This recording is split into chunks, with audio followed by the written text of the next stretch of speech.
In what you would call your spirit of the season, as we recognize it upon your planet, in your culture at this time, specifically, the idea of what you call your Santa Claus.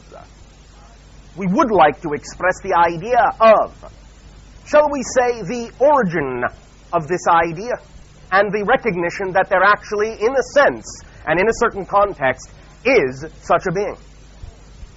In what you would call very ancient recognition of the archetype that exists in your collective consciousness, you will recognize that, as many of your psychologists have begun to understand, an archetypal expression, that is, a representative portion of the collective consciousness of your entire culture, or at least a large portion of it, by no means, in any way, shape, or form, means that it is imaginary, in the sense that it doesn't exist. Archetypes, though in a sense generated by the collective consciousness, do experience autonomy, do know themselves as individuated levels of consciousness, because you are made in the image of the infinite creation, and every thought you have can do nothing but help but create a real reality on some level, in some way. Many of the idea of what you call your nature spirits and other forms of archetypal presentation, mythological beings as such, are in a sense concocted and created by the combined energy of the collective consciousness of your planet, in a sense given life, given breath, given reality, given existence, because they represent a facet or a faction of the collective being that all of you together are. As such, they do, as we have said, have a type of autonomy, a type of individual experience. The idea is that this being that you have come to know in your modern-day language as Santa Claus, in perhaps the older vernacular as Sinterklaas, is really a nature spirit in that sense. And you have, in some senses, I will not mean this necessarily in a negative way, but in some senses distorted some of the original ideas, or shall we say transmuted or translated some of the original energies representative of this being into your modern contexts. In some senses having, shall we say, lost some of the original understanding of what this being was all about, but still to some degree representing the original attributes of this entity. In your understanding of the idea of Santa Claus as a gift giver, this is a more fundamental recognition of the idea of the power of that particular entity, of that nature spirit. And the idea is that it is to some degree representative of the concept of the third law. What you put out is what you get back, the idea of what many of you call the karmic balance, in that, in your modern vernacular, the idea, colloquially put, of not being nice and so getting no presents, or being good and getting favors, is a reflection of the original idea that this was, in a sense, a karmically reflective entity. In other words, it reflected exactly the idea of the energy of any particular entity or individual it encountered. So the idea of negative intention was reflected back as negative experience. Positive intention reflected back as positive experience by this being, by this nature spirit, by this archetypal facet of your collective reality. In many ways, because it is an exemplification of the idea of nature, it expresses, as many ideas of nature spirit do archetypally, many attributes found in nature, in a sense a combination or collection of many attributes found in the idea of the animal kingdom and so forth. So, for example, the idea of what you now have relegated to be the reindeer of Santa Claus is not so much the idea of reindeer pulling a sleigh, but the idea of the association to that particular animal totem, if you will, and also the recognition that the hoof prints left in the snow, in that sense, in many occasions, do not actually belong to the reindeer, but to this entity itself. For it has, in that sense, some of the attributes of the reindeer, including the idea of the hoofs, when it is taking physical form. It does not always exist in the idea of what you would call physical material form. But when it concentrates its energy, or its energy is concentrated by a collective awareness or a collective focus on the part of your people, thus giving it more chance to materialize or crystallize into a sort of solid form in your reality, it does take on the attributes of the idea of nature, including the idea of animalistic attributes from time to time. The idea also is that it exemplifies many other facets and attributes that you have, in that sense, attributed to the idea of Santa Claus. The idea of the red suit, in that sense, is actually the idea of what might be called a cloak of night. But in this sense, the idea of red is that it represents the fundamental lifeblood of the being, and the idea of the vibration of grounded reality and what might be called the root chakra of your energy system. Thus, it is a representation of something very, as you would say, earthy and fundamental in the idea of being rooted into nature, and the representation of the manifestation of gifts and abundance that are all around you in nature. That which was always there for you, always is now, and always shall be. And so on that fundamental level, the idea of the gift-giving idea of nature, represented in this particular archetypal facet or entity. So, do understand that it is actually quite possible, from time to time, when the circumstances warrant it, to actually find yourself interacting in the appropriate state with this actual entity, though you may not recognize it in the way that you have depicted it exactly in your society. You will find that it is actually, shall we say, in a sense, a changeling, a shapeshifter, in that it may present itself in a variety of ways, depending upon, again, what it is reflecting back to you, if and when it is encountered, and also representative in general of the collective, shall we say, spirit or emotional mood of the collective society, whether the whole society or a large group, as it may be occurring at any given moment. So, allow yourself to understand this being does exist, though not always in the way that you may think of it. And in that sense, it is quite possible to encounter this being when you get in touch with the idea of abundance, of nature, in its most fundamental form, in its most well-grounded and earthily rooted form, and when you allow yourself to be out in the idea of the wilderness, from time to time, when conditions are right, this entity can be manifested and can be encountered, just like many other kinds of ideas of spirit contact can manifest and can occur with regard to the natural kingdom of things, as it is representative of that portion of your collective consciousness and a reflection back to you of attributes each and every one of you individually contain. All right.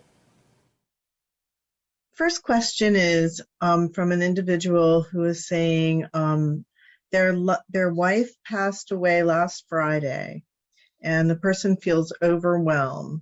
They have 2 children, and they feel guilty and responsible for their lives to move on, as well as since they no longer have a mother figure. And the person's been crying all week, and they're trying to be strong for their children. Do you have any advice for this person? Is there something that their wife or their spirit guide wants them to know? And is this part of their process of going through the eye of the needle? How do they proceed from here? All right, well, we are not going to necessarily interrupt their grieving period. They must let go of their fear-based beliefs about the situation in whatever timing they feel they can manage, but at the same time know that this was all done in terms of an arrangement of timing, and that the loved one in spirit can still aid and assist and send messages and love to those still physical. But the idea is guilt does not serve the children that you are responsible for. It will actually prevent you from giving them what they need. There is no reason for you to be guilty. The idea is that this would not necessarily have come to pass if you couldn't handle it, if this wasn't by an arrangement and an agreement. We would suggest you reach out to your wife, knowing that the sooner you can relax the feelings of grief, use an opportunity for you to align with spirit more strongly, to receive more messages from her, to receive guidance from her and your spirit guides in terms of what you and the children may require for your continuation on earth.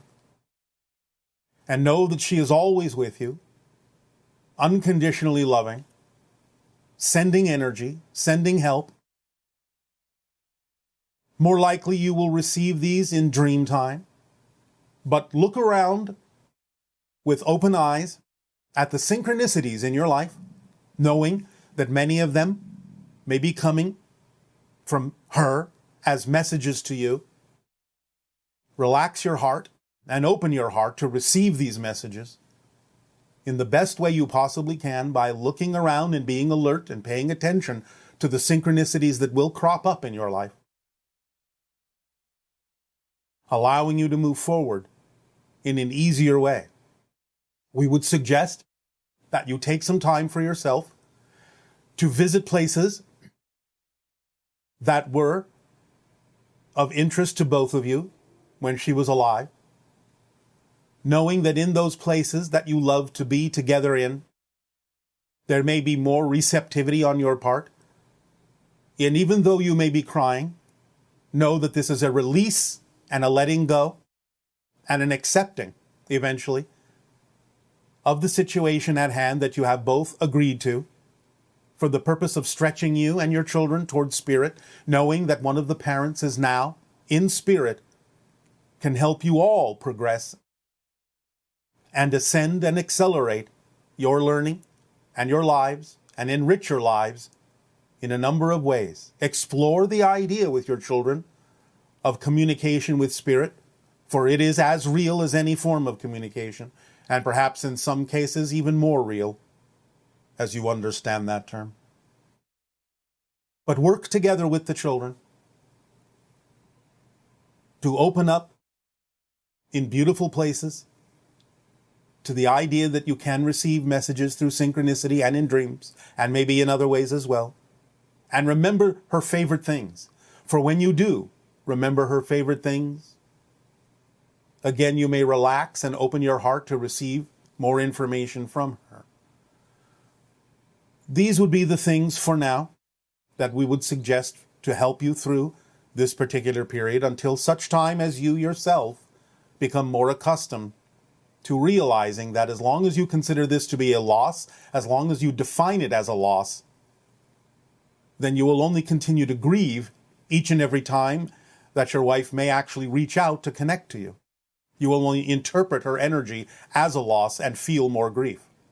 But if you understand that sometimes what you may feel as grief is simply your interpretation that she is gone, instead of your interpretation that she is there with you and helping you,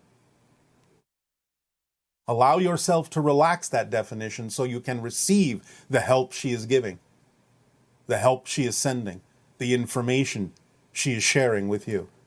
That will lead you forward. This is what we have to say at the moment. What is the difference between guilt and responsibility when it comes to dealing with family members?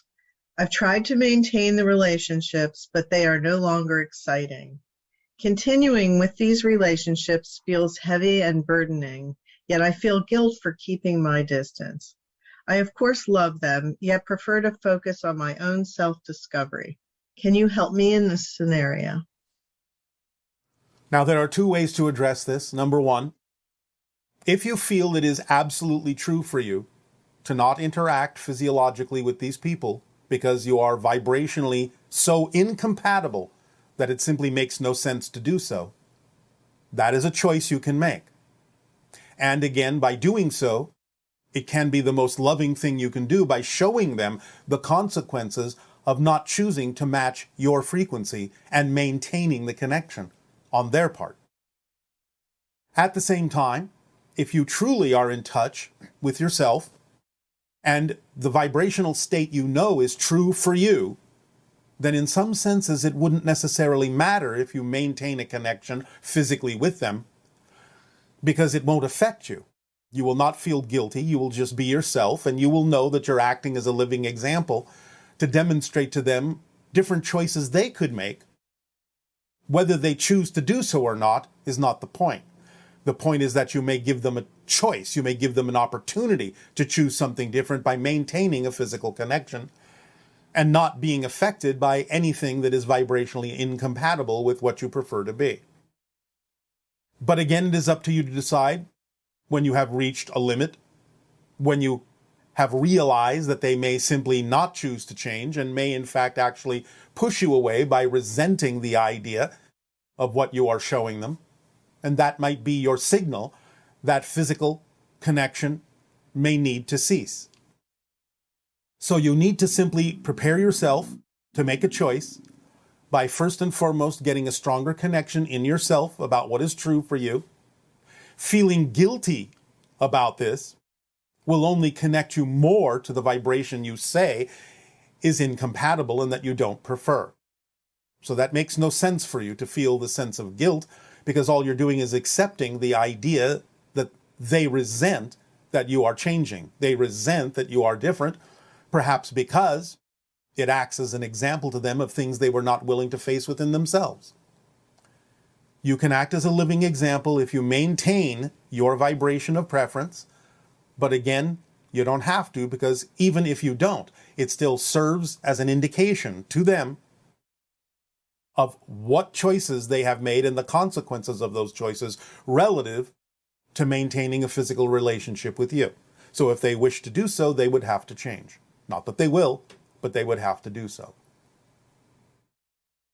How does that apply in a situation where a person has had an abusive childhood and now their aging parents are requiring their support and their attention, and the person feels guilty because they're not willing to be physically present with their parents under the circumstances because of the past? Again, it's the same that we just said. If you maintain a strong sense of your vibration and at the same time realize that you can be of some assistance to someone, if it is truly true that they need that assistance, you must make that determination for yourself as opposed to things they can do for themselves or not.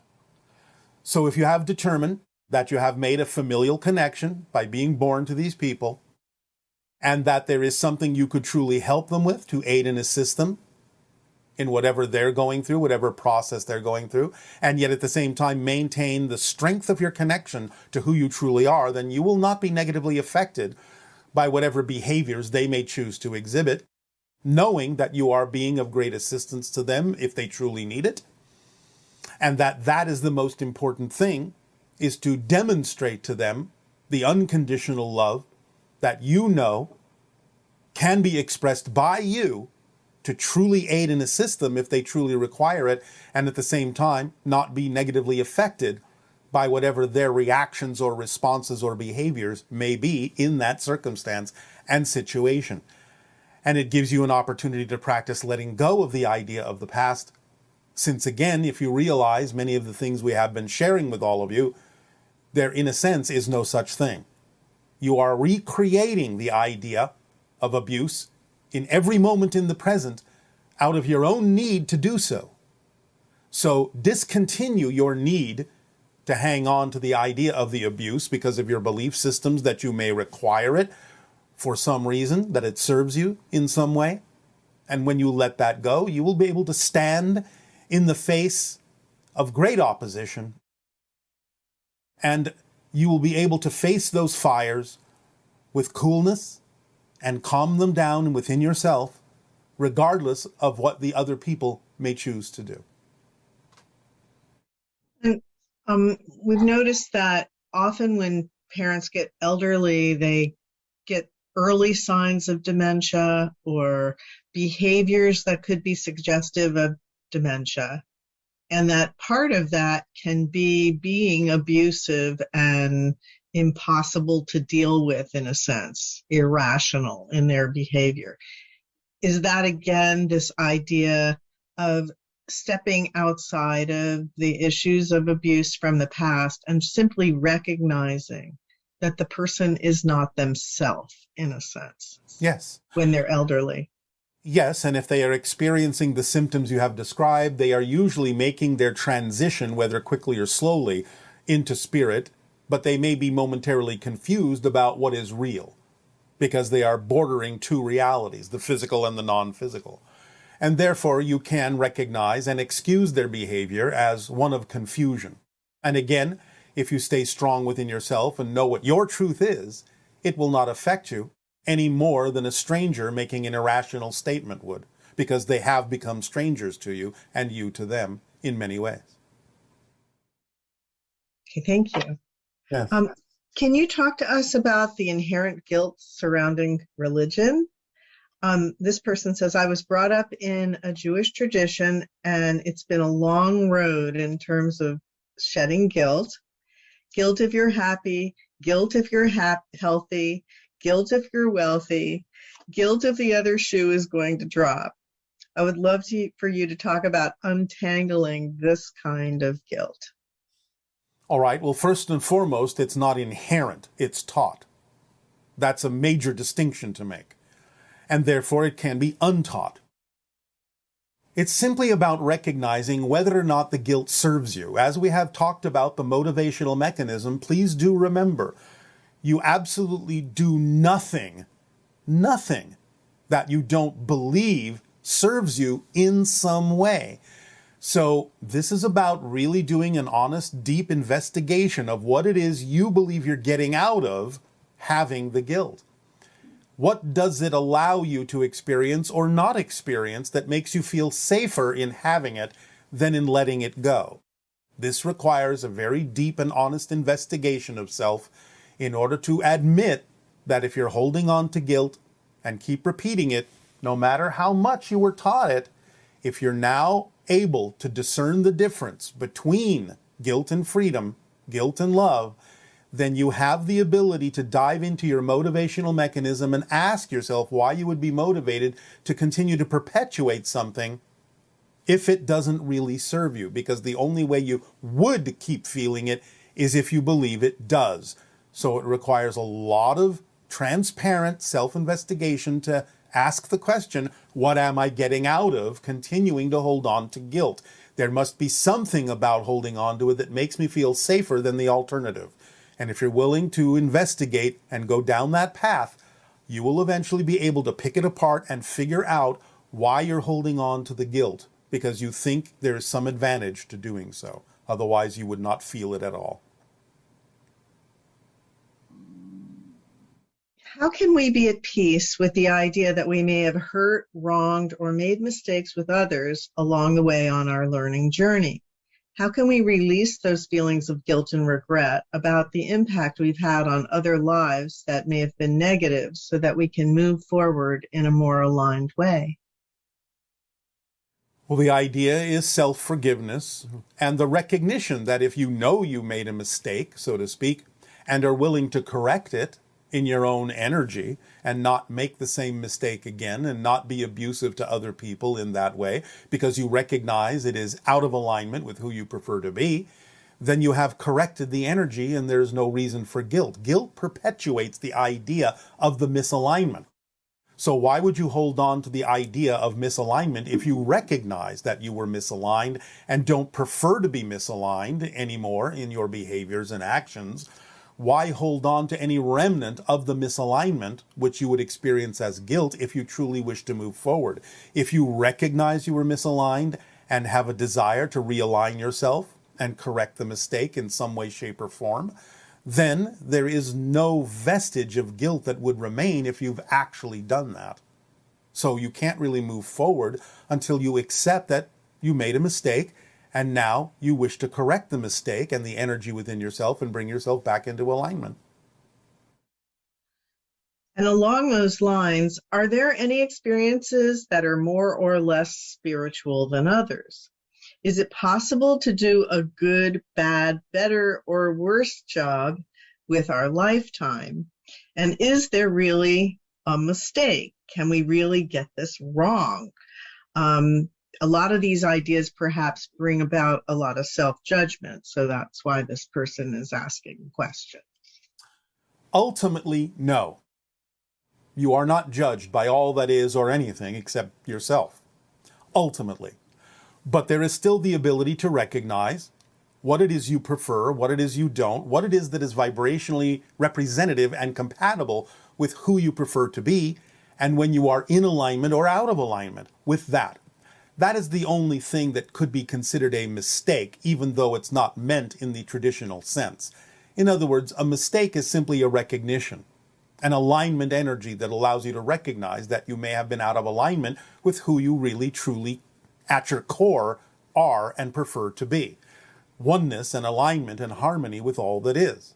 So a mistake ultimately, no, is something that can be used as a learning experience, a teaching experience, to reflect back to you that you may not necessarily be operating in the state of being you prefer to. And in that sense, if you learn the lesson from that and recognize the truth of that and bring yourself back into alignment, then you have used the so-called mistake in a way that makes it not a mistake, because you've used it in a way that brings you back into harmony, into alignment. So ultimately, no. But in the moment, you can simply recognize and use your words, whatever words you wish to use to identify the misalignment, to bring yourself back into alignment. Okay, and available to you, take advantage of it. Immerse yourself. And again, please remember how important it is for many of you to act things out. We know, it's no secret to us, that when we have often suggested to many of you that the way to allow yourself greater opportunity for manifestation, greater ability for manifestation, is to actually go and physically act out the scenario that represents your highest joy. And we know, as we said, it's no secret to us that most of you simply don't.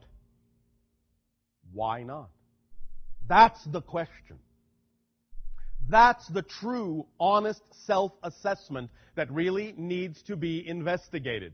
Why not? Because what that simply means is you're not really that passionate about creating that reality. It's not really that important to you. You're not really consumed by it. You're not really obsessed by it. You're not really immersed by it. Why not? That's the question. Why not? That is the most important question you can ask yourself with regard to what you say is your passion. Why am I not more passionate about my passion? Why am I not willing to do the things that everyone says will work? Why not? And that's where you need to come face to face with your own identity, your own physical mind, your own belief systems, your own definitions, your own issues about what it is that you are allowing to define you as a personality. What it is you are choosing to believe in as a personality. Now, you also heard in that recording an idea that we began to discuss last night of your time, and this is the idea of what the job of your physical personality mind actually is and what it isn't. Many of you have been taught to believe that your physical mind is in charge, that it's supposed to control everything and figure out how everything is supposed to happen in order for everything to work. But you heard in the recording, and you heard us say last night of your time, that this is not your job description. Your physical mind is not designed to understand how things happen. It is only designed to perceive how things happened. It is not designed to perceive how things will happen. It is only designed to perceive how things happened.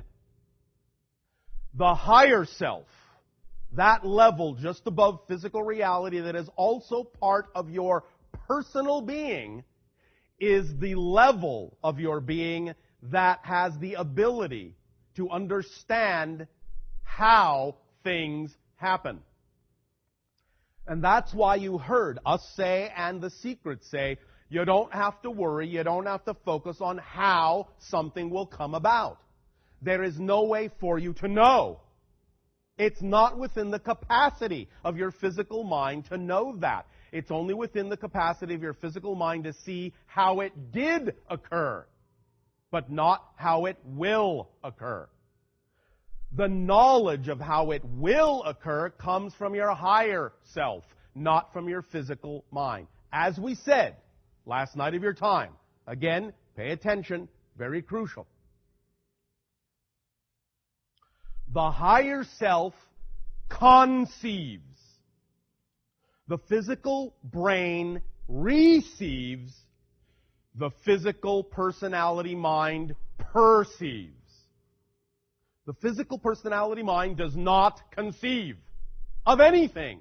The physical mind is not capable of generating an idea. Not one. Not one. Any idea you have ever had has never come from your physical mind. Not one.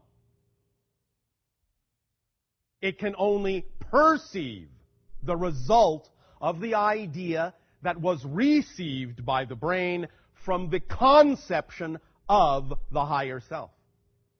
Beginning to understand this relationship will allow you to begin to have a better relationship and an open line of communication with the higher self, and will allow you as physical minds to allow the you that is the higher self to do its job, while the physical mind goes about doing the job it was designed to do, which is to simply focus you in physical reality so that you can perceive and experience the result of what you conceived from the higher self to be representative of your natural truth and joy.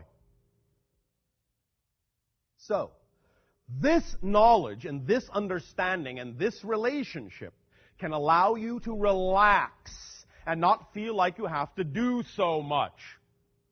It's not your responsibility in that sense as a physical mind to generate these things and figure out how it's all going to happen.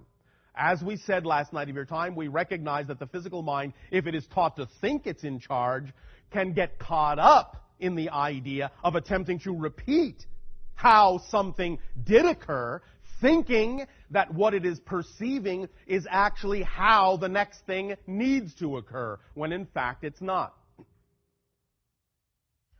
The idea of attempting to do that will only cause a repetitive cycle, a repetitive loop, that will simply allow you to remain stuck in one particular manifestational level, and it won't advance until you allow yourself to make the leap and let go of how you think it needs to happen, and let the higher self show you how it can happen. And then let your physical mind simply receive, perceive how it did happen. So you don't need to carry those bags. You don't need to carry that luggage. It's too heavy. You weren't designed to carry it. If you keep carrying it, you will be exhausted very quickly. You will start dragging. You will say, life is a drag. This doesn't work. I'm not having any fun. Why not? Because you're doing too many jobs. You're not doing the job you were designed to do, only you're also attempting to do the job of the higher self. The higher self is the you that is on the mountaintop, that has the big picture, that has the far view, that can look down at the physical mind in the valley and say, the road is this way. I'm telling you, turn left. I know you think you're supposed to turn right because you think you're in charge, but I'm telling you, turn left. Pay attention, pay attention, pay attention. You don't have to know how turning left is going to get you to where you want to go. I can see that it is because I'm on the mountaintop. You don't need to know. All you need to do is what? Trust me that I'm telling you the truth. Why would I do anything different? I'm you. When you understand that your higher self is truly an aspect of you, maybe you will be willing to start listening. Instead of thinking, because your physical mind has been taught to think it's in charge and thus doesn't trust anyone else's 2 cents, instead of thinking that your higher self is trying to deceive you, trying to trick you. Can't listen to that guy, that gal. What does he know? What does she know about being down here in the valley? A lot. Because you are also it. And it is also you. What we are simply saying is this is the complete person. Higher self, receiver brain, physical mind, this is the complete persona. And when you compartmentalize yourself, you are not functioning literally, not functioning as a complete person. You are shunting responsibility and the load of the job to only one portion of your personality, only one portion of your persona, the physical mind, and expecting it to take up the slack, which it is not designed to do. You're putting too much weight on it, too much emphasis on it, and it's going to wear the physical you down. To the point where it won't matter what the higher self says about taking this road or that road, you'll just be too exhausted to move. Just can't do it, sorry. The idea is that when you allow yourself to let the higher self pick up that slack by doing the job it was designed to do, your load will be lightened. You will be energized. You will be enlightened. You will feel freer. You will feel like you have more energy than you ever imagined possible. You will be able to move in the direction the higher self is suggesting because you will then not be weighed down by things that you don't have any business carrying with you. And it will make you feel free. And you can run down the road. And that means as soon as you give up the job that isn't yours, things will accelerate. If you think you need to lug all this luggage down the road, it's going to be slow going. Because of many of the definitions and belief systems that many of you have been raised with, that some of those definitions may act as a filtering system that will not really allow you to hear clearly what the underlying fundamental concept here is. We know that many of you get it when we say, follow your passion, act on your passion. And when you have heard others say, follow your bliss, act on your excitement, act on your passion, behave as if. We know that you believe you get that much. But at the same time, in many of the discussions we have had with many of you, we also hear the idea of putting your trust in negativity, of doubting yourself, and saying, well, I am doing my best to follow my passion, but it doesn't seem to be working. Well, I'm doing my best to do this, I'm doing my best to do that. Here's the key that we find, in a sense, is lacking from what the energy is that you're attempting to apply when attempting to follow your passion. It's all well and good to recognize that following your passion, when you recognize it, is the thing to do. But what you may not also understand the importance of is that you also, here it is, are you paying attention? The secret to the secret to the secret. Ears open wide. This is going to sound very simple, but it's very important. When you are acting on your passion, you must also be passionate about being passionate, which many of you are not.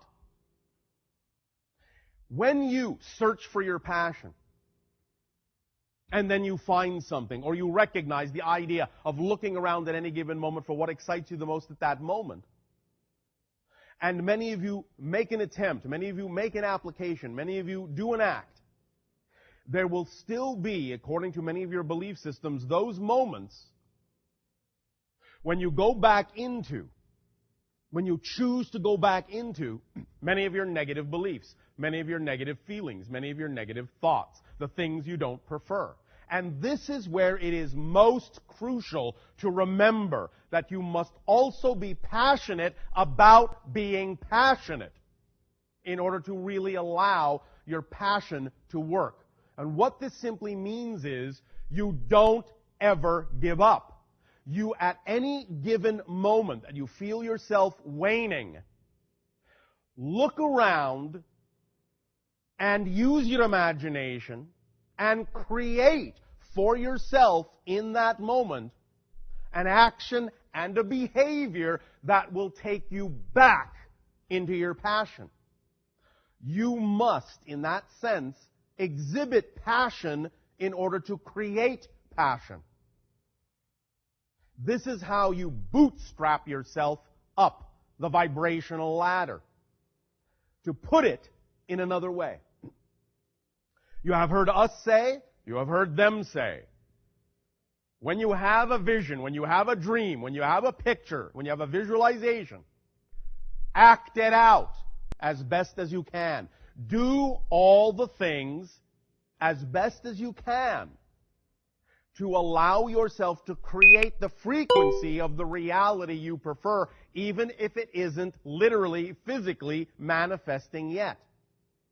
This is the willingness to be passionate about being passionate, instead of choosing to feel the idea of the inertia tugging at you from the beliefs you don't prefer.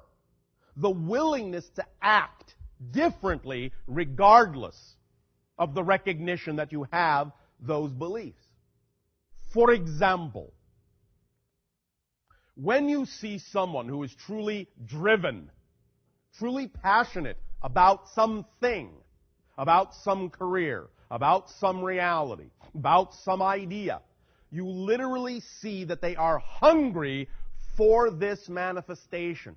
They are driven. They are obsessed with it.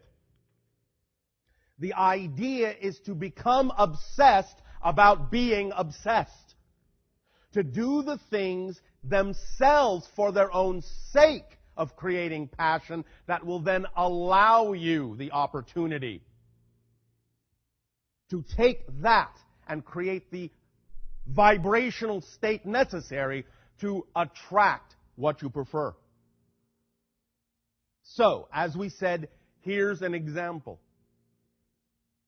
You have now at your disposal, as we said, this tool called The Secret, and many other tools. Doesn't have to be this, but it's readily available to you all in a very convenient form, so it can be this. But as an example, if you are sitting around looking at your life, looking to be passionate about something, and wondering how to be passionate about being passionate, the idea, again, to recognize is that when you see people who truly are passionate, they are driven at every level, at every stage. So, if it's really that important to you, if it's really that important to you, bless you. If it's really that important to you to create the reality you say you prefer, you will do what it takes. You will do anything. You will be hungry to create a vibration of passion within you all the time. Which means that if you have any kind of permission slip or tool available to you, you will use it as often as you can. You will inundate yourself with it until there can be no other thought, until there is no other choice. To put it in pragmatic terms, if you find yourself one day feeling that your energy is waning, listen, put on your headphones and listen to The Secret again. If the next day you find your energy is waning, put on your headphones and listen to it again. And again, and again, and again, and again, and again, and again, and again, until you get it.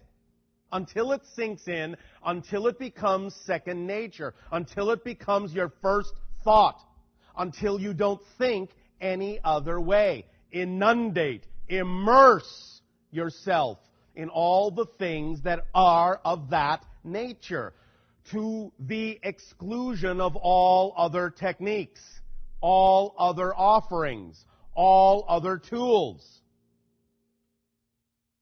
If you're really passionate about something, and passionate about being that passionate, you will do what it takes. You will allow yourself to be completely submerged and obsessed with the very idea of creating the state itself that is representative of the reality you prefer. Now, you don't have to do this. It's up to you.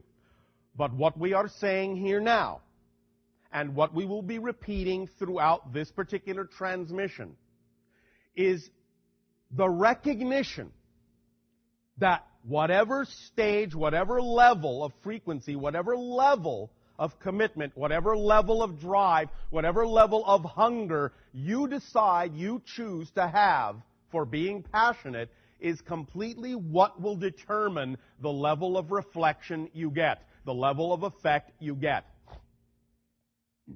So if you say to yourself, I don't have to listen to that again, I already know it, still not working for me, I'm still not happy, still not getting the reality vibration, still not creating the state of being I want, but I don't have to listen to that again, then that's the state you will remain in.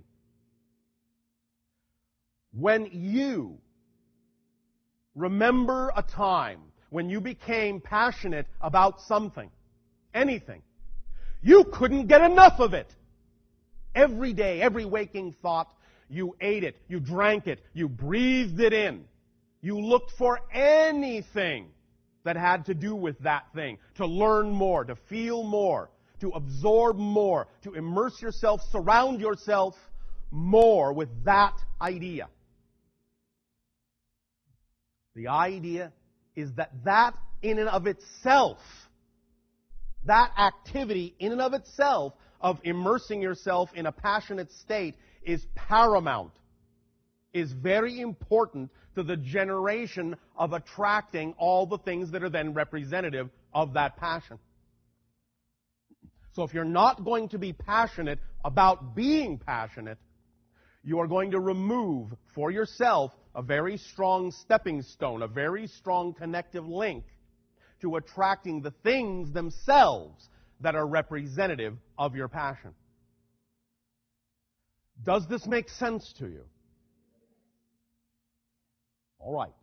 Now we understand, and we know you understand, that even with this knowledge, there will still be portions of your mind, portions of your physical mind going, oh no, that's just too much.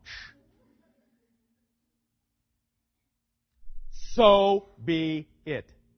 That's your choice.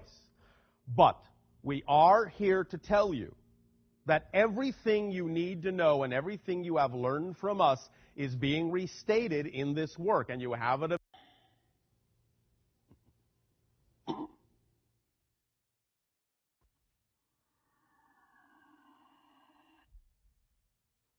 I'll say good day to you this day of your time. How are you all? All right. Thank you. We are engaging in this transmission this day of your time to discuss the principles, concepts, ideas that you have just listened to in this particular collective work that you have labeled on your planet, The Secret.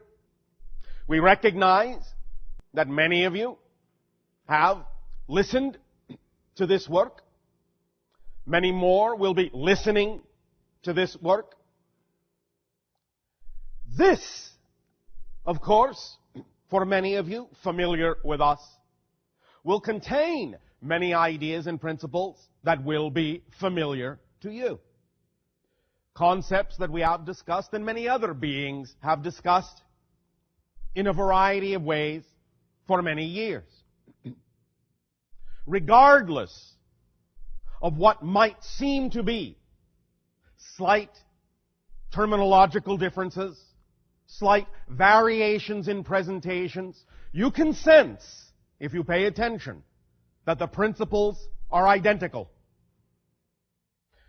The idea here to pay attention to most is that your civilization has arrived in its evolution of consciousness at a place and a time where a compilation like this, where a work like this can be created, has been created, and is spreading among your people.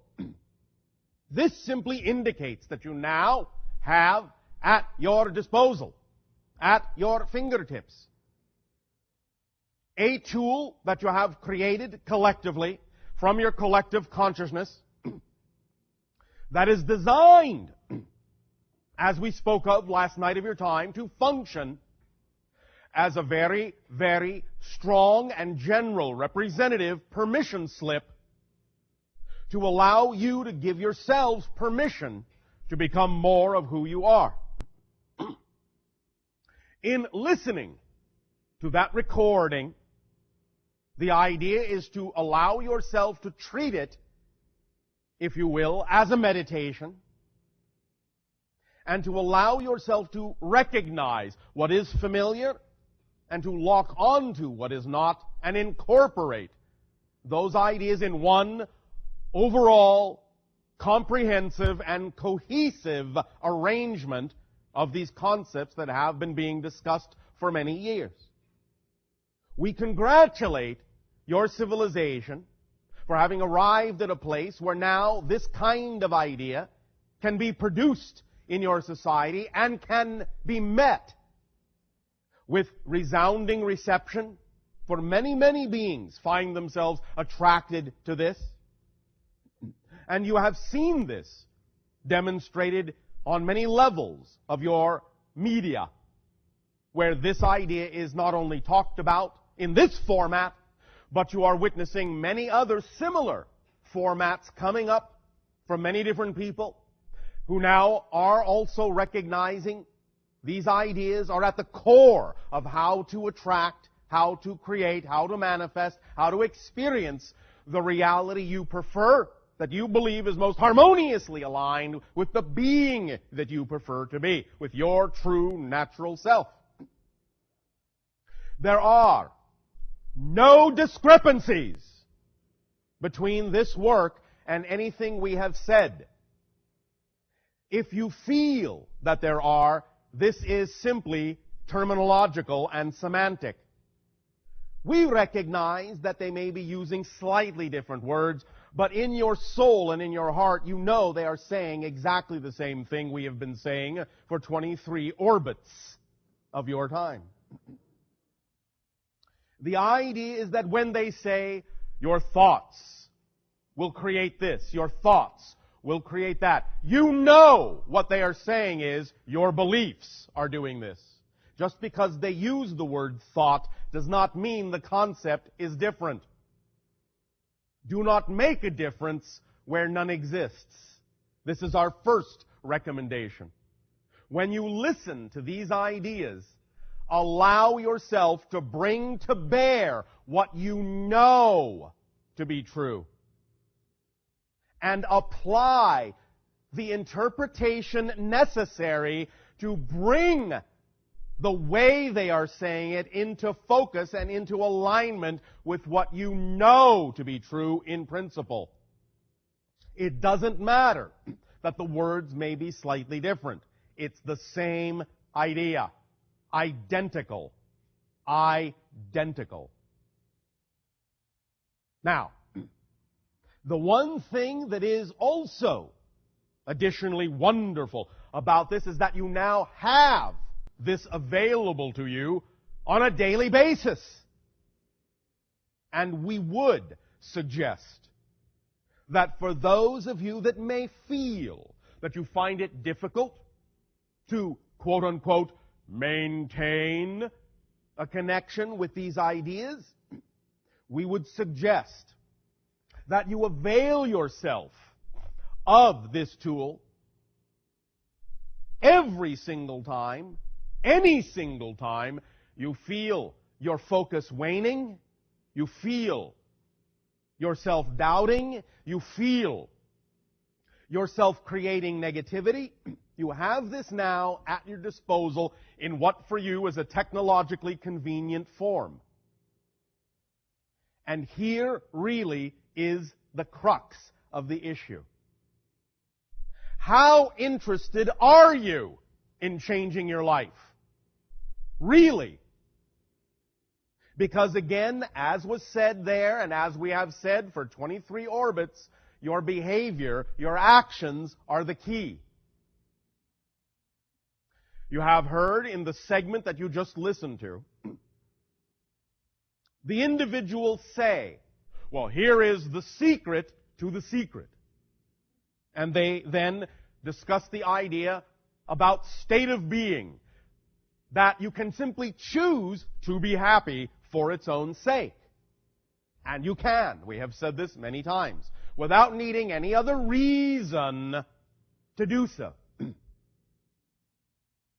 But now we would also like to share with you that there is also another secret to the secret. And if you wish, as an addition to what has been said in your recording, I could say then that there is a secret to the secret to the secret. Now, it's not that this was not said over and over and over again by us in the recording and by many other people.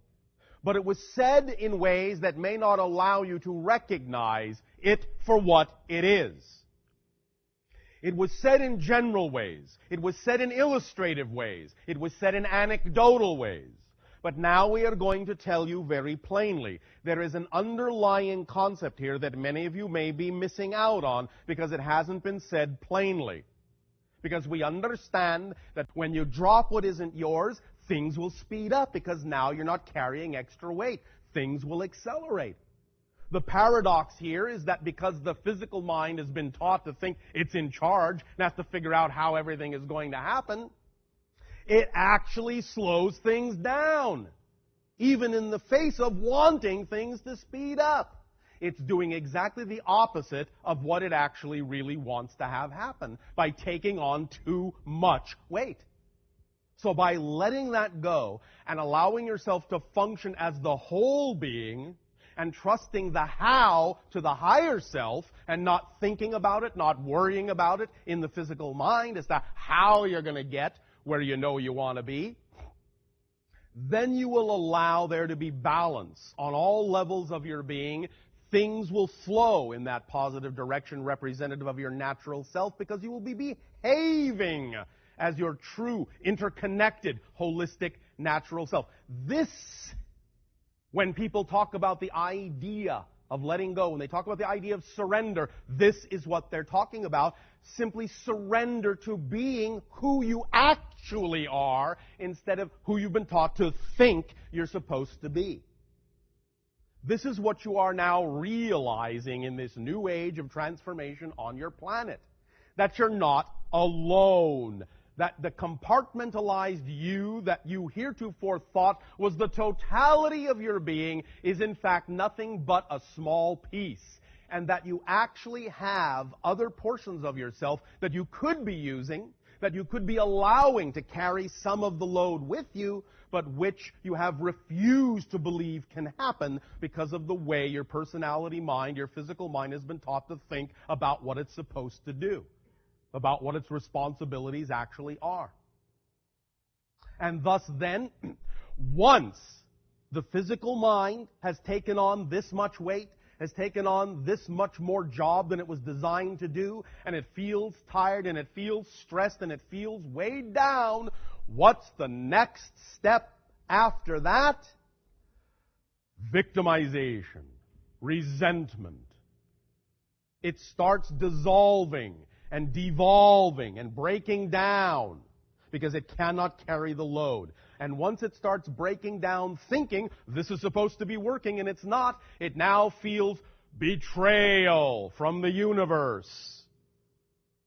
The universe isn't supporting me, it's not working for me. No, you're not working for you. You're not working for you because you're working too hard for you. Lighten up on yourself. The universe does not expect you to have to struggle. It does not expect you to have to, in any way, shape, or form, suffer. Challenges, yes, but those are exciting. Activity, yes, but that's exciting. Struggle, suffer, no. There is no expectation on behalf of the universe that you should have to struggle and suffer to be yourself. All the struggling, all the suffering, all the doubt, all the fear comes from the misunderstanding of who you are, and thus resisting your natural self because you're afraid to give up that control from the physical mind to the greater self for which it was designed. And when you thus then don't do that and take it all on yourself and start slogging down the road, very heavy under the burden of things you have no business carrying, comes the victimization, the sense of fear, the sense of betrayal, the sense of being alone, the sense of being cut off, the sense of being disconnected, the resentment, the hate, self-loathing, lack of deservability. All these issues stem from not allowing your full self to carry the load. All of it. Bless you. There are, as we said, now many more different, shall we say, permission slips being created by many different people with regard to ideas such as abundance and living your passion and so on and so forth. They are all saying the same thing. Choose whichever one seems to work best for you. But when you make a choice as to what permission slip is most reflective and most representative of what you believe works best for you, then take that information and inundate and immerse yourself in it to the point where you are truly exhibiting a passion for being passionate. And thus then you will find that you will infuse yourself when you give up the weight that doesn't belong to you, and you infuse yourself with a passion for being passionate, the levels of synchronicity will explode in your life to such a degree that you will find staggering, miraculous, enlightening, uplifting, levitating. You will be flying in many different ways. Accelerating, opening up, feeling the love that has always been there, unconditional. Oh, it's a good day to you this day of your time. How are you all? All right. Are you all excited? Yes. All right, workshop's over. You see how fast it can happen? Have a good time, good day. Now, allow us to begin by saying we have no idea what we're going to talk about. The reason I say this is to allow you to understand that when you live totally in the moment, you don't necessarily have to plan everything out, don't necessarily have to lay it all out before you do it. You can, in the moment, upon the realization of what needs to be done, simply call upon your connections to the infinite to bring through whatever information is necessary at that moment. You don't necessarily need to think about it a moment before. Just know that you will know what you need to know when you need to know it, and it will be there for you. This connects into the idea of living fully your excitement, being present, being in the now, and knowing that you are connected to all that is in whatever way, shape, or form at any given moment you need to be to bring through for you at that moment what you need most. Living in that trust, living in that assurance, living in that knowledge is the state of being that best reflects living your life to the fullest, living your excitement to the fullest. Now again, when we talk about the idea of excitement, you can use any kind of label you wish to represent that. We understand that words have different meanings in your society, and excitement, in a sense, can be many things to many people. It can be unconditional love. It can be joy. It can be bliss. It can be passion. It can be a peaceful state of mind. You don't always have to be jumping up and down to be excited. When we talk about the idea that we refer to in your language as excitement, we are simply talking about that vibrational state that represents you being in harmonious alignment with your true natural self. And the process of discovering your true natural self and being that true natural self is what it's all about in terms of having a life that allows you to experience ecstatic explosions of synchronicity and effortlessness and creativity and love and joy. It is the willingness to be who you really are, to discover who you really are and be that you. That willingness is all it takes to get the ball rolling, to start the momentum going, to bring into your life, to attract to you those things that are most reflective of what you need next, of what you need to look at, what you need to deal with, what you need to process, in order to add that knowledge and add that experience to your being so that you can expand and expand and expand and become, experientially become more of who you were already created to be. There's a process of self-discovery, a process of awakening, a process, in a sense, of remembering who you are. As we said, that's what physical reality experience is all about. It's making choices. It's the ability to choose. It's the experience that choice brings you of discovering through all the choices you make who and what you really are as this particular personality in this particular parallel reality life. Now, yes, of course, the greater you, what some people may call the oversoul, obviously has a number of lives going on simultaneously in what you call parallel realities or past or future. All of those things coexist concurrently, simultaneously. But this you is unique, as all of the different versions are, all the different life experiences are, whether physical or not. Each aspect of your greater self is unique. And so even though you have many lives, this life will never happen again and has never happened before. This is the only life this you has. And so to make the most of it, to allow yourself to really experience, to really savor what this life is all about, the idea is that you have the freedom, regardless of what you have been taught, regardless of what you may still believe, you have the freedom at every given moment to choose who you prefer to be, how you prefer to act, what experience of life you prefer to have, that you believe is most representative of the you are, in your heart of hearts, in your deepest soul. Now, as children, many of you automatically understand what it is to live an exciting life. But of course, different belief systems that have developed within your society over time will often talk you out of continuing to live that exciting life as you grow up, as you mature. But the idea is really to learn to balance that, to learn to blend that, to learn to become a grounded adult who still understands the freedom of play, the freedom of creativity, the freedom of excitement in the way you understood it as a child.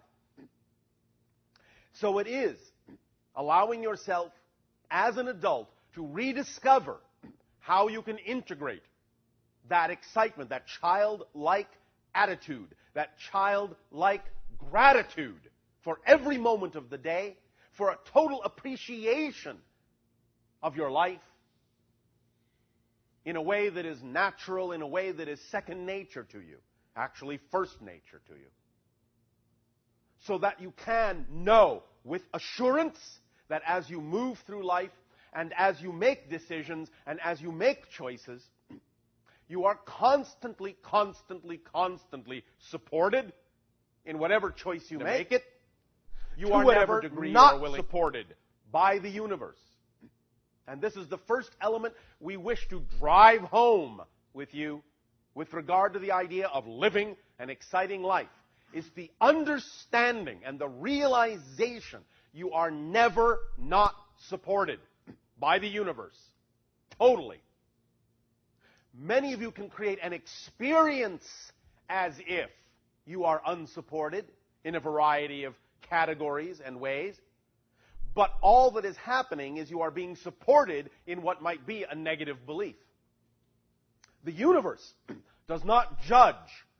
All that is does not judge whatever belief you choose to experience. And if you choose to create a definition and a belief within your consciousness that says you are not supported, the universe will support you in your experience of lacking support. You are always supported, but you are only supported to the degree and in the manner your strongest belief says you are capable of being supported in. But you are supported fully in that belief, in that experience.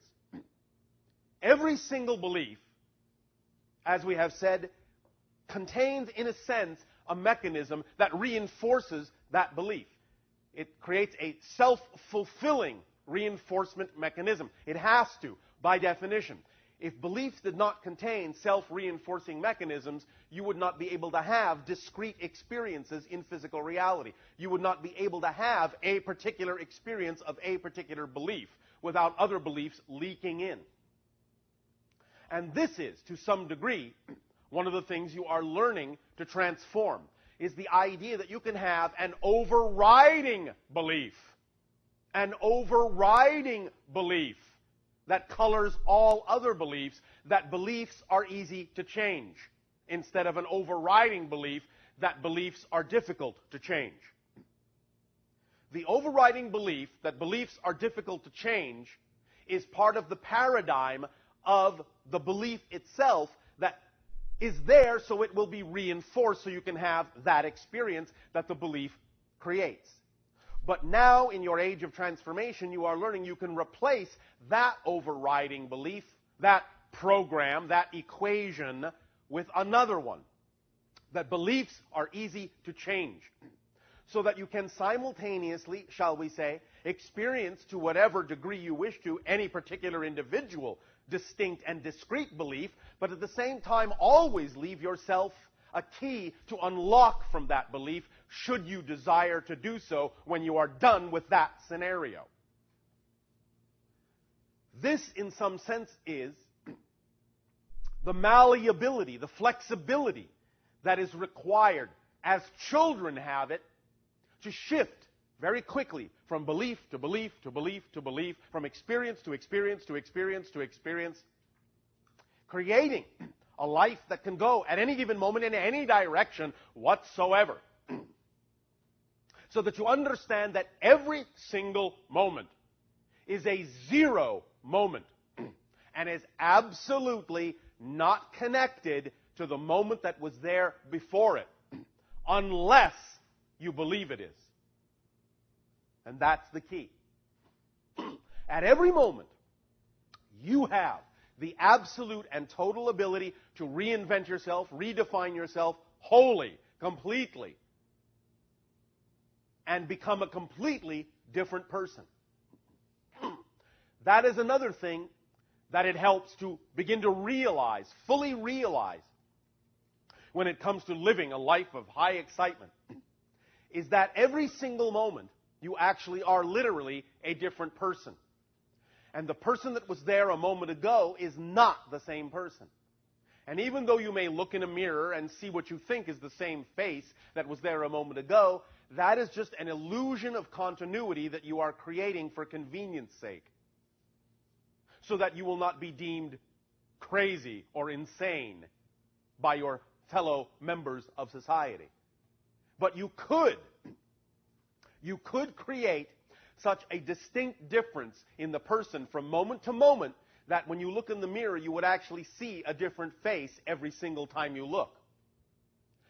Some of this ability has been demonstrated, as you say in your language, scientifically, medically, in cases of what you call multiple personality, where you can actually have one personality that actually has a particular physical condition, such as a cancerous tumor. But when they switch to another personality, the tumor is nowhere to be found. Instantaneously transforming because this personality never had cancer. It's not that reality anymore. That this can be done by individuals exhibiting multiple personality disorder shows you what kind of capabilities you actually have, and if you can, as you say, get a handle on transformation to that degree, and at the same time know that it doesn't have to be out of control, then you can also make the same kind of transformation instantaneously in any way, shape, or form you wish. And when you begin to understand that that's what you're already doing anyway, from moment to moment, then you can, with more consciousness and more intention, guide the transformational change from moment to moment in the direction of your preference, in the direction of your excitement. Remember, that's what it's all about. It's not about learning how to do these things. You already know how to absolutely and completely and utterly do all these things. Create any reality, every moment, transform instantaneously, let go of one belief and latch onto another instantaneously from moment to moment to moment. You're doing it all the time. The issue is not learning how to transform. The issue is awakening to the choices you are making of what you transform from and to. Because you can create a sense of continuity in the beliefs that you choose that make it seem as if, from moment to moment, nothing much has changed. When in fact, from moment to moment, everything has changed. You are a completely different person and a completely different reality, literally, take me literally, every single moment that you experience. Any change at all, it's a total change, a complete change. You exist as a different person in a different universe, utterly. Utterly. So you don't have to worry about learning how to do that. It's automatically built into your creatorhood. That's what you do. You can't help yourself but create, moment to moment, a new universe. You are made in the image of all that is, and all that is constantly creating new ideas, new perspectives, new universe, constantly shifting its consciousness simultaneously and concurrently from every different possible perspective, and that's exactly what you're doing too. But you have created an idea. You have created an idea, a notion, a system of definitions, a system of beliefs that define a particular experience you call physical reality on Earth. And you have set up certain guidelines, certain parameters that you've all agreed to abide by to make it seem as if you are not doing all the things we are talking about now. Again, as an example, you talk about the idea, or your scientists talk about the idea that you only use 10% of your brain. No, you use 100%. But you use 100% to make it seem as if you're only using 10. That's what you're doing. You're creating an experience of only using 10% of your brains with 100% of your brains. So waking up to that fact is what will allow you to realize you can change the percentage anytime you wish. Anytime you wish. Because all you're doing from moment to moment is saying, I choose 10%, I choose 10%, I choose 10%, I choose 10% again, I choose 10% again, I choose 10% again. Why? Because I said I have to. Why? Because I said I have to. Why? Because I said I have to. That's all you're doing. You're creating an illusion of continuity with your choices. You can break the continuity. Now, I understand, again, because of belief systems within that particular paradigm, that the idea of breaking continuity can be scary because of the way you define the concept of breaking continuity. But what this is all about is learning to break continuity creatively. This is all artists do anyway. You're all artists. You're all geniuses. The idea of there being a fine line between genius and insanity is exactly this issue. The individuals on your planet that you call insane or have psychological disorders, like the multiple personality disorder we recently mentioned, the only difference is that they are not aware of what they are doing in such a way that they can apply it creatively. They're not breaking their continuity intentionally and consciously. This is all about doing the same thing, but doing it intentionally and consciously and artistically and creatively. That's the only difference, and that's why you recognize instinctively, intuitively, that there's a very fine line between genius and madness. Because the idea of going from genius into madness is simply an idea of creating a belief system that allows you to forget that you are capable of breaking your continuity at will. And when you impose upon yourself the belief system that you are not breaking your continuity by choice, then you experience the thing called madness or disorder. But when you understand that you are breaking your continuity by will, by choice, then you have genius and artistry and creativity. That's the only difference. It's an issue of understanding how to break your continuity by choice and liking it, enjoying it, and not being afraid of it. It's all about making a friend of the unknown. Making friends with the unknown. Allowing the unknown to be a place of excitement and surprise and discovery rather than a place of fear. Rather than something to run from. Rather than something to hide from. It's a place to go toward. The unknown is where you will discover all the rest of yourself. That's where the rest of you is. In the unknown. So you want to develop a willingness. A willingness. Not just to crawl there, not just to walk there, but to run there. Run to the unknown. Embrace the unknown. It only contains more of you. That's all the unknown ever contains. More of you. More ability to discover more of you. If it's scary, that's an opportunity to get in touch with the belief systems that make it seem scary. Because it's only your definition of the unknown that creates the experience of fear. There is nothing about the unknown itself. There is nothing about the unknown itself that generates fear. Only your definition of it generates the experience of fear. That's all. It's the only thing that works that way.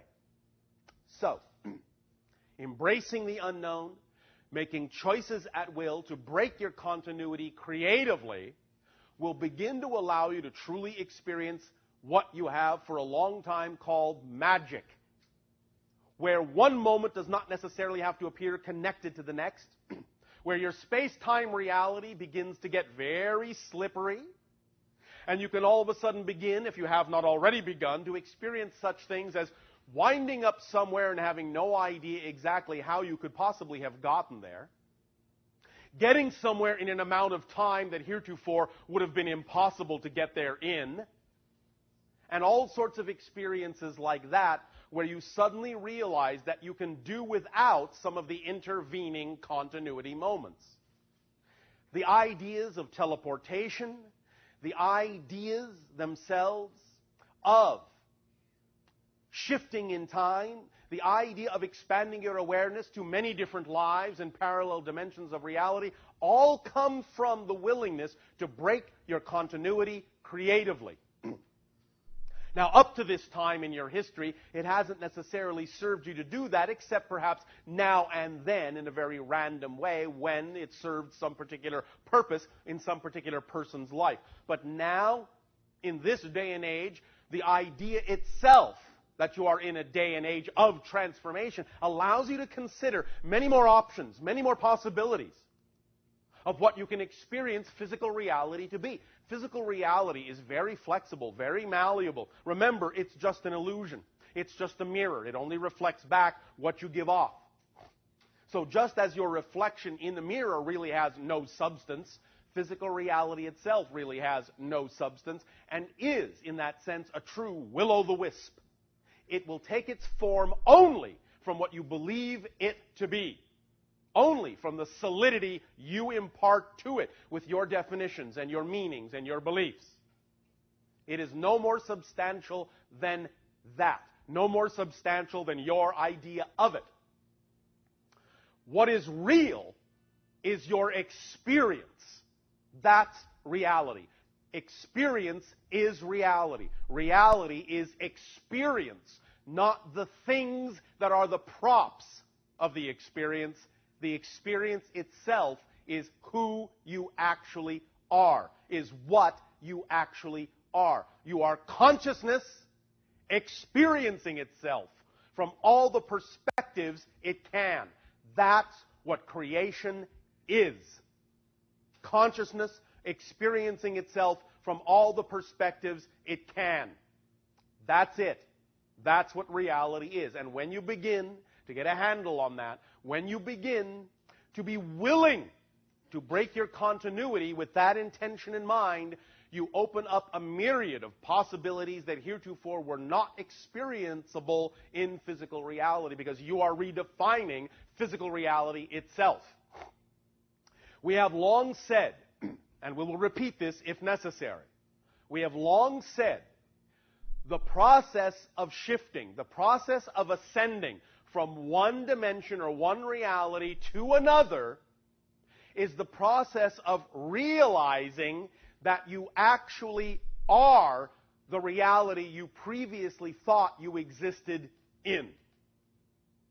I'll say it again.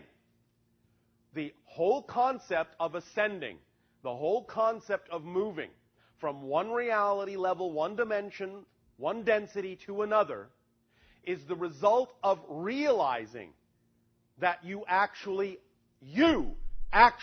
are the reality itself that you previously thought you existed in. So what we are saying is, you don't exist in physical reality, you are physical reality. It is you. It's just an extension of your consciousness. It's just an experience in your consciousness. When you recognize fully that there is no physical reality except for your experience of it, and that that's what reality is, that is what allows you to experience an expansion of your idea of reality as you experience an expansion of your idea of yourself. And that's what allows you to have the experience you call ascension, or advancement, or growth, or expansion. Does that make sense to you? Is there someone to whom it does not make sense? All right. Would you like me to explain more clearly in some specific way what I have just said? But you can repeat it, please. Just repeat what you said. All right.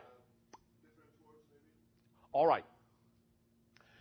Right now, most of you imagine or have been taught to believe that physical reality is a place in which you exist.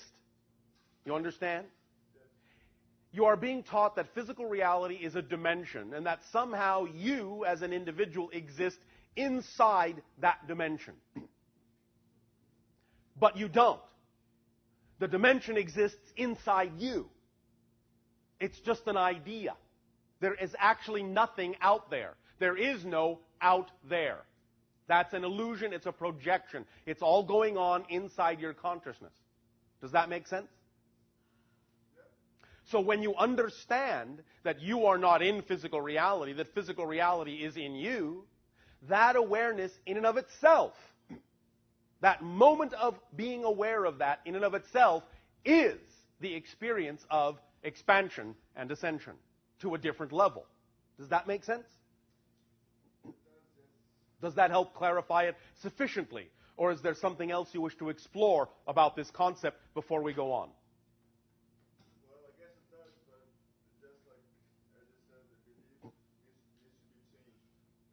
All right. But you understand the concept. That's a beginning. That's a beginning. And we understand that you're not going to let go of it completely because you still do want to have an experience of physical reality. We are not necessarily saying that you absolutely have to suddenly find yourself floating in the middle of a black void with nothing around you in order to understand you are changing your reality moment to moment. What we are simply saying, however, is that you can understand that since you're changing your reality moment to moment anyway, it can really be anything you want it to be because it's only coming from within you anyway. Does that make sense? All right. So we're not saying you will necessarily completely give up the idea of the experience of being in physical reality. We are simply saying that when you realize that physical reality is within you, then your experience of being in physical reality can be almost anything you want it to be. Make sense?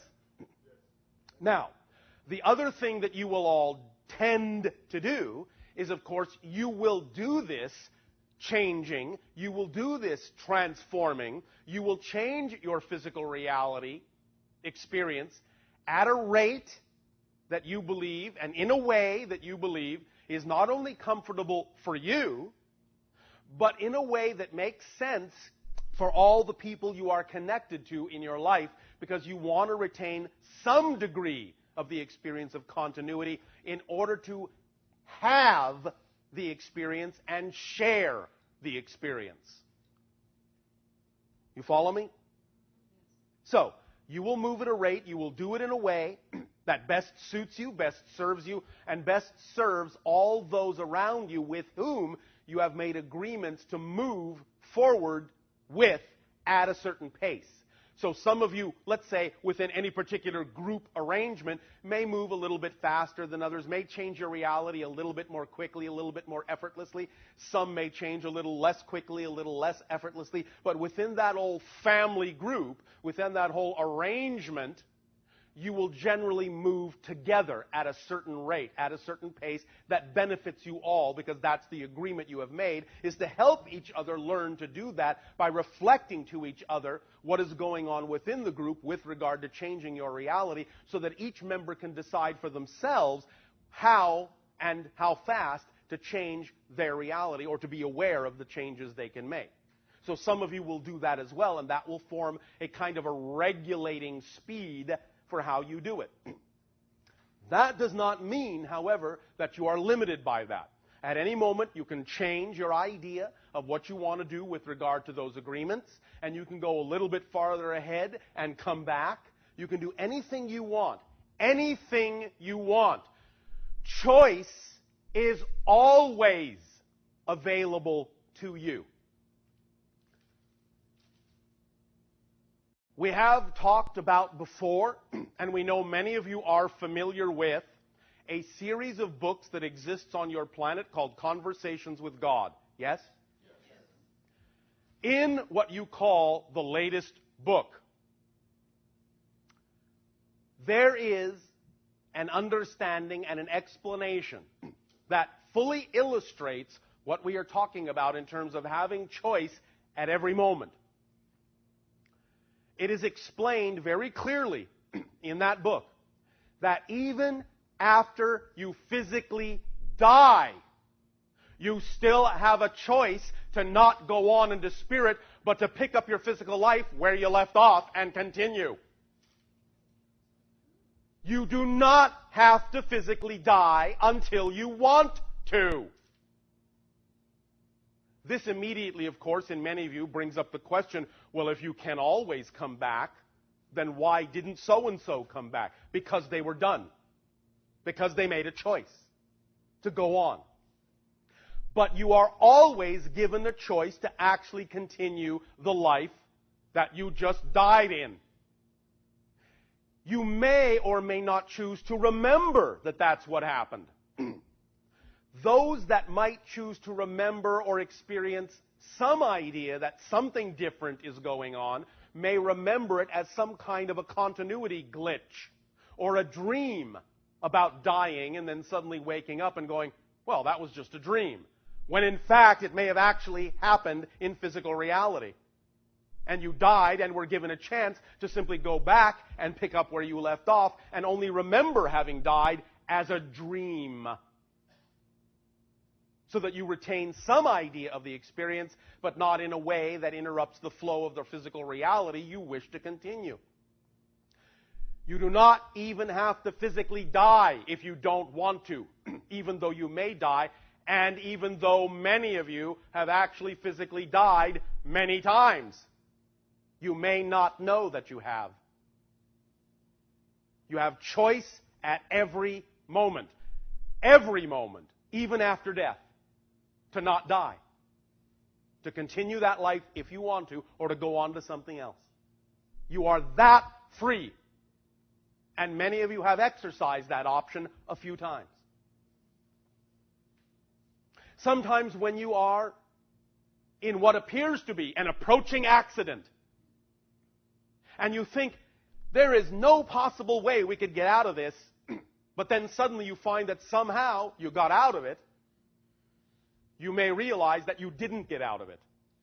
You died and then simply reconstructed your life on the other side of the accident. You are that free. That's what we mean by freedom of choice. It doesn't matter. Even if you die, you still have freedom to choose what you would like to do from that point forward. So don't worry about it. Don't worry about the idea that you have to hurry up and get everything done by a certain time, that you need to finish this before you die. If you don't, you can come back and still finish it. In the same life as the same person, so you think. In effect, it will seem to be the same life. Of course, it's not. It's a parallel reality by definition. But you won't know the difference because you're creating a continuity in order to have an experience as if you did not die. That's how free you are with your choices. That's how powerful you are.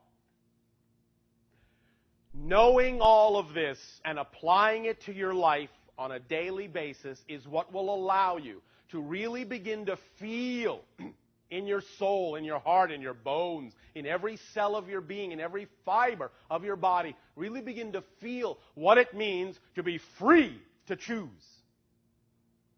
You are unlimited beings, except for the experience of limitation you impose upon yourself, but you impose the experience of limitation on yourselves from your unlimited self. You can experience anything, everything. It simply depends upon your agreements, your beliefs, your definitions. That's all. But this is the time on your planet, now that you have decided it is time to wake up, that it is time to become aware of these abilities, time to become awake to more of yourself. And that's why we have the ability to discuss this with you. That's why you have the ability to implement these ideas and experience this magic in your lives, to see that life is this fluid, this flexible, this magical, this unlimited. Guaranteed 100%. Not because I say so, because that's the way the universe is. That's the way it's structured. This is the great gift that creation has given to all the creations within it. You are that free. You are that powerful. You are made in the image of the creation. That's what it means. You are a spark of creation and have all the same abilities within whatever you deem to be your reality. You are that free, and now you're coming to that realization. One of the ways that we would like to assist you in coming to this realization, in giving yourself more awareness that you have these abilities, is a technique that we would like to refer to as rewiring the brain. You see, every thought you have actually rewires your neurological pathways in your brain. But when you create a belief system that perpetuates or repeats a certain experience, when you continue to choose a similar experience over and over and over again, what you also create in your neurological pathways is a kind of a feedback loop. And this feedback loop, like a belief system, becomes self-reinforcing. So that you only experience that automatically over and over and over again until you break the cycle. This idea now of breaking that cycle, breaking your continuity creatively, will be expressed in an exercise, more specifically in an equation that will allow you to stop short-circuiting yourself in a feedback loop and will allow you to complete the circuit and ground yourself into an ability to manifest what you prefer instead of getting caught up in this feedback cycle of continuing to choose what you don't prefer. We will discuss and describe this equation to rewire your brain and complete the circuit in a moment. But first, we would like to share with you questions and answers to make sure that what we have discussed up to this point is clear. So if any of you have any questions or require clarifications about what we have discussed so far or anything in general with regard to following your excitement before we move on, ask them now.